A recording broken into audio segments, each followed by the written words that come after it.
Hi guys, the video that I just recorded is not sending to my laptop, so here I am kind of doing another impromptu version of it. I'm currently eating yogurt. Let me actually pause this for a second. I got a yogurt bowl here in my cute little bunny. Do you see that? The bunny has blush. Oh, there's yogurt all over my spoon as well. Let me get my coffee real quick. I'm drinking a decaf black Americano.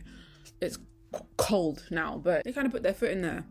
That's a really good decaf. I've just come back home from hanging out with my dad. We had a conversation and I was talking about how I hate going home when it gets to the end of the day and I'm just consuming media, and I hate the fact that I do that, so I'm trying to stop it. Because I hate the idea of, like, number one, doom scrolling. Doom scrolling is for losers, and I don't want to be a loser.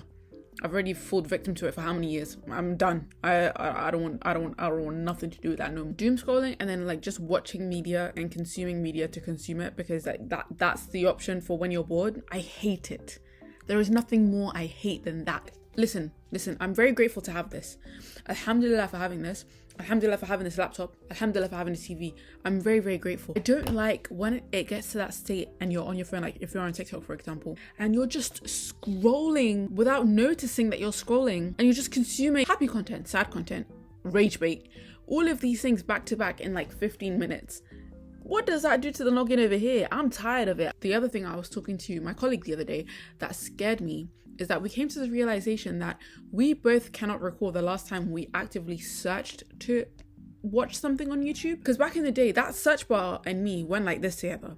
We were like this. Ask me the last time I searched anything on there. I just open the app and whatever's there is what I will be watching. I've collected a list of hobbies that we can all pick up, cool girl hobbies, that we can all collectively pick up and become cool girls together. Because we are getting out of this epidemic. We need to fight back. We need to fight back. You see this ring? We need to fight back. The first cool girl hobby that I want to incorporate in my day-to-day life a lot more is journaling. I have a journal. Ask me what's in it. I want to start doing morning pages, there's a book called The Artist's Way, and basically it tells you to write 3 pages every single morning when you wake up. Just write whatever comes into your noggin, whatever comes into your brain, and apparently it unlocks a lot of creativity and stuff for you. Number 2 is cooking. I'm gonna cook a lot more, because when I cook, I feel like the coolest person in the world. Matter of fact, I feel like the most beautiful person in the world when I'm in that kitchen cooking. Did misogyny win? Maybe. I feel so amazing when I am eating things that I physically made with my hands. There's something so instinctual about it and so survival mode dish. I love cooking. The third thing is instruments. If you play a musical instrument, in my mind, automatically you are cool. I don't care. From the fact that you have that much dedication to want to learn something or pick something up and you've become good at it is amazing to me. Learning an instrument is so good for your brain because it takes so much patience, and it's such a hobby where it's like you want to be good at it now, but it takes so long to get to that point. I think it's such a good thing to teach patience, and also you'll just get a lot of confidence from learning an instrument, because it takes a lot of proving to yourself that you are capable of learning it. You know what I mean? It takes a lot of time, it takes a lot of effort, it takes a lot of patience, a lot of anger, a lot of frustration, all of this stuff. But when you learn it, and when you're good at it, it's such a flex, because it's like, yeah, I put time into this. And I learned it. So pick up an instrument, whatever it is, a guitar, drums. When I was younger, I played piano, drums, a little bit of guitar, but I was a musical freak. I still play piano. I have a keyboard in my room, but I want to get into playing it a lot more, kind of incorporating it in my day-to-day life. Third thing is reading.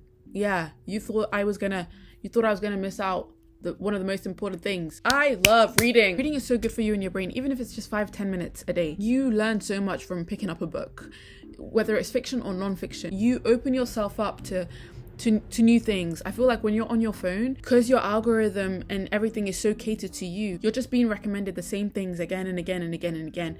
And it creates this bubble for you, and it creates a world where you don't see out of what you're comfortable. You know what I mean? Read things that are from another person's life's perspective, or read a book that's been translated from Japanese, or just read things, because you see life in a very different way, I think. Another cool girl hobby is knitting. Oh my god, guys, watching a movie knitting with a herbal tea, like a hot herbal tea on the side, there's nothing quite like it. There's nothing quite like it in this entire universe. And the most fun thing about knitting is that you get something functional out of it. You get a scarf, you get a glove, you get a bag, you get something. You get a hat, and you can give it to people. How cute is that? You can gift it to the people that you love. Another thing you can do instead of doom scrolling is making playlists on Spotify or whatever app you use. If you use Apple, I won't judge you, but if you use Apple, anyway, Spotify, whatever. So important to understand what you enjoy and the music that you enjoy and the music that you like, and to have different playlists for different types of, you know, moods and atmospheres that you want to create. Like, I think it's so good for you and it's so healthy for you because it creates almost like an identity for you as well. It's like, okay, oh, I do like this. Because when we're just listening to music every single day, the stuff that you like can kind of get lost because you're just listening to things. But it's like when you actively have to sit down and you have to make a playlist, and it's like, okay, I'm gonna make this playlist for my friend Becky, and I'm gonna figure out a nice way to tell a story for Becky. What's that doing for here? It's making it work. It's making it work. You can get cute little covers for your playlists. I think that's it for now. I have others, but if I make another video, I will. Thank you so much for being here and watching. All right, see you.